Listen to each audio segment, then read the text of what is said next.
Global military spending is on the rise. That means more and better equipped soldiers on land, more warships at sea, and more high-tech fighter jets in the skies. In 2018, worldwide military spending hit $1.8 trillion. It has reached the highest point since us at SIPRI has started compiling world data over the last 30-something years. So, what does all this mean? Does more military spending make the world safer? Or is it a warning of conflict to come?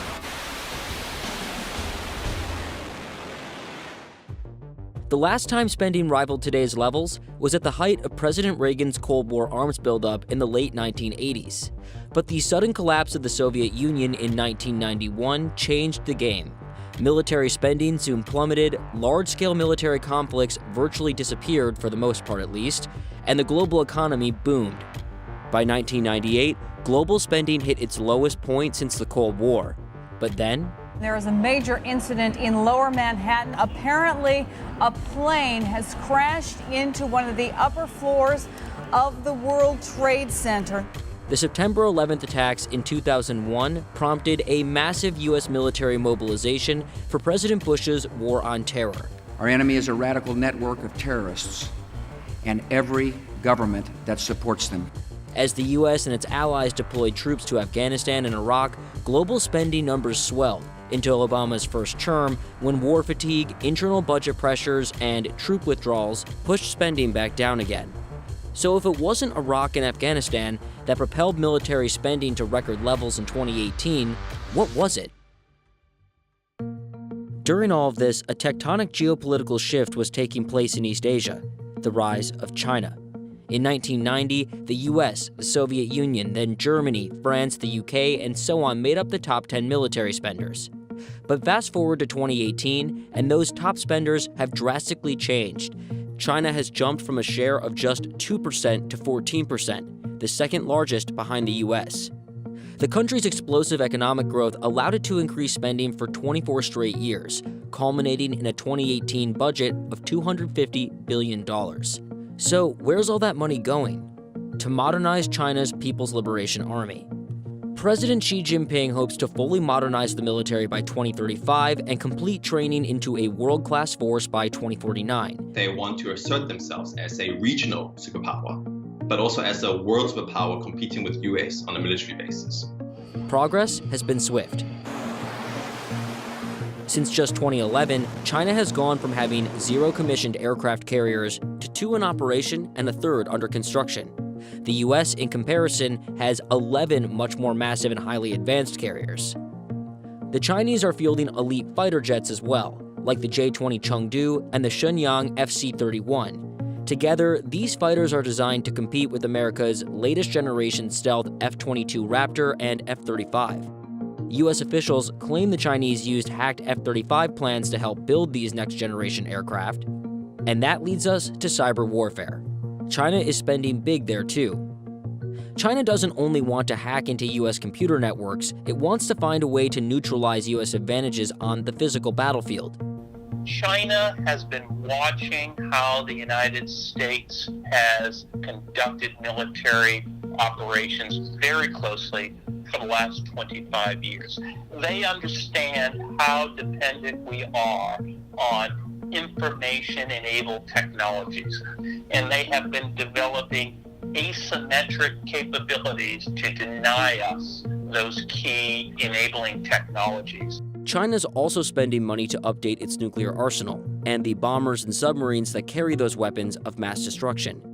Then there's hypersonic missiles. They travel more than 5 times the speed of sound, making them difficult to detect and neutralize. And if that wasn't enough, these cutting-edge weapons also come tipped with nuclear warheads. Another really significant area is China's development of anti-satellite weapons. You know, space is critical to just about everything we do with regards to military operations, for reconnaissance, to communicating with our own forces, to placing weapons on targets. If China or other adversaries can deny the United States access to space-based capabilities, that would fundamentally change the military equation here on Earth. China is also expanding its military presence beyond its borders. In 2017, China opened its first overseas base in the African country of Djibouti. China has been flexing its military muscles in its own backyard as well. China is trying to project power into the South China Sea, where it has territorial disputes over resource-rich islands and shallow reefs with nations like the Philippines and Vietnam. China has begun unilaterally asserting claims over these islands, turning several into full-scale military installations and demanding vessels recognize Chinese authority in surrounding waters. An international court ruled against these actions in 2016. The U.S. also rebuffs China's demands by frequently sailing Navy ships through the waters China claims. Still, China shows no signs of backing down. There is the prospect that the two sides could get into a skirmish, a crisis, or even potentially a war in the waters or airspace over the South China Sea, or even more likely, in my view, over Taiwan. The island of Taiwan, once under mainland China's control, broke away during China's Communist Revolution with U.S. support and now governs itself as a democracy. But today's mainland communist leadership still claims the island. Most analysts don't believe that China has the ability today to launch an amphibious invasion of Taiwan and take the country over by force and occupy it. What concerns more observers is the possibility that China might use some of its increasing military capabilities to try to blockade or coerce Taiwan into politically unifying with the mainland. President Xi Jinping has ramped up military exercises around Taiwan and further diplomatically isolated the island since he came to power in 2012. The other thing to remember about China's military spending is a lot of its military spending is actually directed internally toward maintaining political stability within China. 2019's unrest in Hong Kong has prompted concern over how China might use its upgraded military capabilities. After weeks of protests, the People's Liberation Army released this video showing soldiers conducting battle exercises in urban environments and quelling simulated civilian unrest. The overall worry? A newly empowered China will not be a benevolent player on the world stage, instead using its military prowess to bully weaker neighboring countries and to suppress its own people, or those it claims it represents. This worry has helped prompt spending increases throughout the Asia-Pacific region. Countries as diverse as Japan, South Korea, Vietnam, and Australia all increased spending in 2018. Vietnam started buying submarines. Taiwan started developing more anti-aircraft missiles, for instance. Japan is also starting to modernize its weapons. Overall, in the whole Asia, it's almost seen as an action-reaction. But perhaps most importantly, the U.S. has taken notice too. The United States remains the world's undisputed foremost military power. Its budget is larger than the next 8 biggest spenders combined. The United States defense budget actually still dwarfs China by a significant margin. Not only is the United States still the #1 defense spender in the world, but most of the other major spenders are also U.S. allies, countries such as South Korea, Japan, Germany, France, Britain, and so on. In 2018, U.S. military spending hit $649 billion, an increase of 4.6% from 2017, and the first time the budget had increased at all since 2011. China's rise remains a major factor behind the increase. China is expanding its influence into the Pacific, which has always been this area of control by the US since World War II. So it is this pushing of the boundaries, the sphere of influence between China and US. China's expanding power has been on the US's radar for years, but President Trump's election ushered in a particularly hawkish national security staff.